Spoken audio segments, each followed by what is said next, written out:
வணக்கம் மக்களே, நான் குணா. கோவையில் வந்துட்டு ஒரு 10 வயது சிறுமியை ஒரு ஒரு 32 வயது உடைய ஒரு மிருகம் வந்துட்டு கொடூரமாக கொண்டிருக்கு. அதுவும் கற்பழித்து கொடூரமாக கொண்டிருக்கு. இதெல்லாம் வந்துட்டு என்னைக்கு நிற்க போகுதுன்னு தெரில.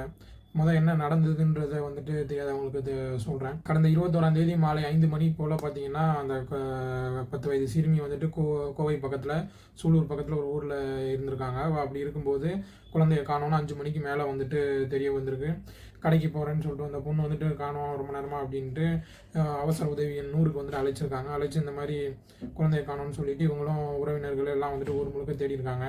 ராத்திரி வரையும் கிடைக்கல, போலீஸும் தேடி இருக்காங்க, கிடைக்கல. மறுநாள் அதுக்கடுத்து பார்த்தீங்கன்னா ஒரு நாள் மறுநாள் சென்று பார்த்தீங்கன்னா காவல்துறை வந்துட்டு இந்த பார்த்தீங்கன்னா பக்கத்தில் இருக்க ஒரு குளத்தில் வந்துட்டு அந்த குழந்தையோட சடலம் கிடைக்கிது, உடல் கிடைக்கிது. அந்த உடல் பார்த்தீங்கன்னா ரொம்ப வந்துட்டு காயப்படுத்தப்பட்டு அது கிட்டத்தட்ட நம்மளுக்கு கேட்குறதுக்கே அவ்வளோ கஷ்டமாக இருக்குது. கழுத்து எலும்பு முறிவு, முதுகெலும்பு முறிவு, முகத்தில் புறா பார்த்தீங்கன்னா தாக்கி அடையாளம் தெரியக்கூடாதுன்ற நோக்கத்தில் பார்த்தீங்கன்னா முகத்தை புறா தாக்கி முகம் பூரா வந்துட்டு உருக்குலைந்து உடம்புல அங்கங்கே ஓட்ட அந்த மாதிரி. வெறும் 10 வயசு குழந்தை. யோசிச்சு பாருங்க, பிஞ்சு உடம்பு வந்துட்டு எப்படி இவ்வளோ வலியை எப்படி தாங்கிருக்கும், எவ்வளோ கொடூரமான ஒரு கொலை இது, இதுன்னு ஒரு சம்பவம் இதுன்னு யோசிச்சு பார்க்கறதுக்கே என்னால் முடியல. அது யோசிக்க ஆரம்பிக்கும் போதே எனக்கு ஒரு மாதிரி வந்துட்டு அதுக்குள்ளேயே போக முடியல.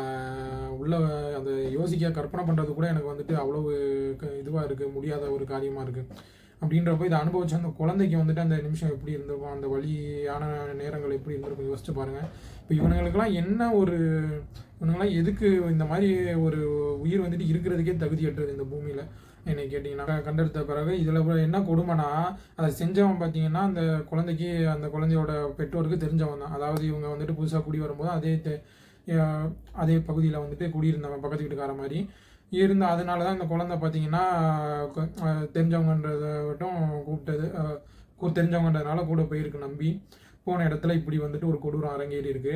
இந்த மாதிரி குழந்தை காணோன்னா உடனே தேடுறதுக்கு இவனும் பார்த்தீங்கன்னா ராத்திரி கூடயே அந்த பெற்றோரோட போலீஸோட தேடி சுற்றிட்டு இருந்திருக்கான்.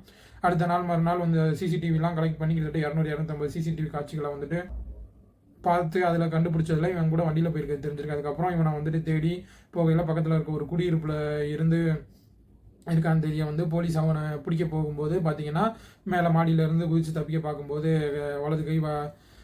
வலது கால் வந்துட்டு முறிஞ்சிருக்குன்னு சொல்கிறாங்க. இவனுக்கு அது மட்டும் இல்லை, எல்லாத்தையுமே முறிச்சு விட்டுருக்கணும்.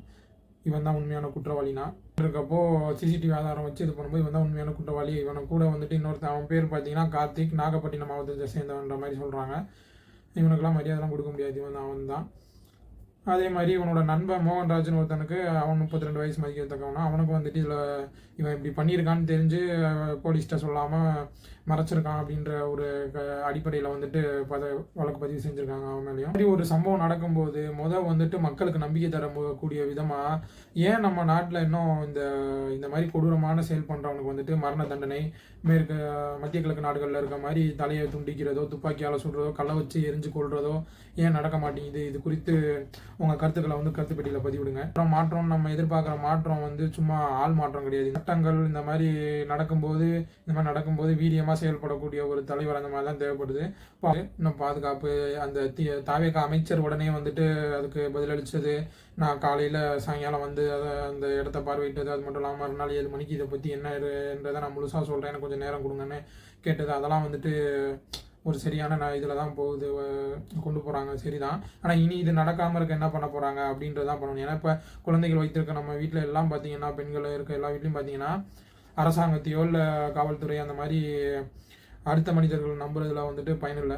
நம்ம வந்துட்டு எங்கே போகிறாங்க வராங்கன்றதை வந்துட்டு கண்காணிக்கணும், கண்ணில் விளக்கணும். இந்த மாதிரி அவங்களே தற்காத்துக்கக்கூடிய அந்த பக்கம் வர்ற வரைய வந்துட்டு ஒரு வயசு வரைய நம்மளே பார்த்துக்கணும். ஏன்னா இப்போ நம்ம கையில் எது வருமுன் காப்பது தான் சிறந்தது. இந்த மாதிரி ஒன்று நடக்கிறதுக்கு முன்னாடி நம்மளால் எவ்வளோ எச்சரிக்கையாக இருக்க முடியுமோ, தடுக்கிறதுக்கு என்னென்ன பண்ண முடியுமோ அதை பண்ணி இருப்பது தான் நல்லது. இந்த மாதிரி நடந்துடுச்சு, இல்லை குழந்தை காணாமல் போயிடுச்சு அப்படின்ன பிறகு நம்ம வந்துட்டு ஒன்றும் எது பண்ணாலும் வந்துட்டு அந்தளவுக்கு சரியாக இருக்காது.